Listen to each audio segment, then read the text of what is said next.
নমস্কাৰ এই মুহূৰ্তত আহি পৰিছে ৰাতিপুৱাৰ কেইবাটাও গুৰুত্বপূৰ্ণ খবৰ। আজি হৈছে 24 ফেব্ৰুৱাৰী।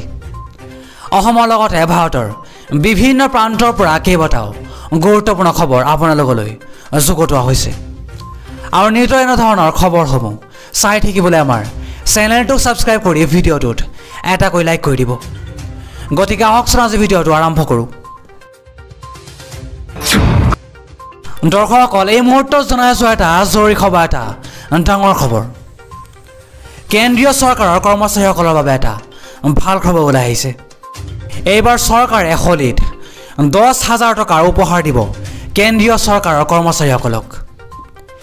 কেনেদৰে ইয়াক লাভ কৰিব জানো আহক সবিশেষ।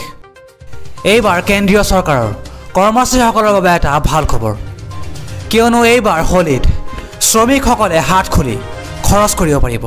কিয়নো কেন্দ্ৰীয় চৰকাৰে বিশেষ উৎসৱ আগতীয়া আঁচনিৰ অধীনত 10,000 টকা উপহাৰ হিচাপে দিব।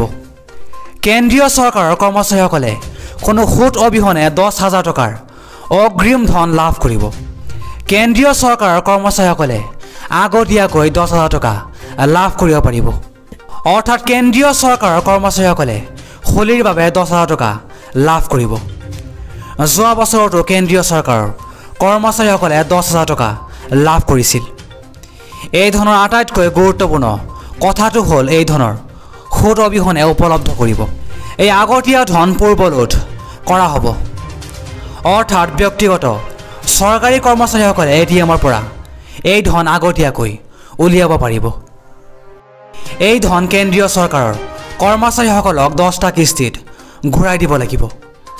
বিত্ত মন্ত্ৰালয়ে এই বিষয়ে উৎসৱৰ বতৰত আগতীয়া পৰিমাণৰ বাবে 4,000 টকাৰ পৰা 5,000 টকা অনুমোদন কৰিব পাৰে। এই মুহূৰ্তত জনাইছোঁ আন এক জৰুৰী খবৰ, এটা ডাঙৰ খবৰ। হয় দৰ্শকসকল, এটা বিগ ব্ৰেকিং নিউজ। এপ্ৰিল মাহৰ পৰা আপোনাৰ পাকঘৰত লাগিব জুই। হয় দৰ্শকসকল, কিয়নো দুগুণ বাঢ়িব পাৰে ৰন্ধন গেছৰ মূল্য। পেট্ৰল আৰু ডিজেলৰ পিছত এতিয়া ৰন্ধন গেছো সাধাৰণ লোকক মাধমাৰ সোধাবলৈ সাজু হৈছে। ইতিমধ্যে মূল্য বৃদ্ধিত জোৰোলা জনতাৰ বাবে আগন্তুক এপ্ৰিলৰ পৰা পাকঘৰৰ বাজেটতো জুই লগাৰ সম্ভাৱনা আছে। সমগ্ৰ বিশ্বতে ৰন্ধন গেছৰ তীব্ৰ নাটনিয়ে দেখা দিছে। অহা এপ্ৰিল মাহৰ পৰা ভাৰততো ইয়াৰ প্ৰভাৱ পৰিব পাৰে। তেতিয়া দেশৰ ঘৰুৱা LPG চিলিণ্ডাৰৰ দাম দুগুণে বৃদ্ধি পাব।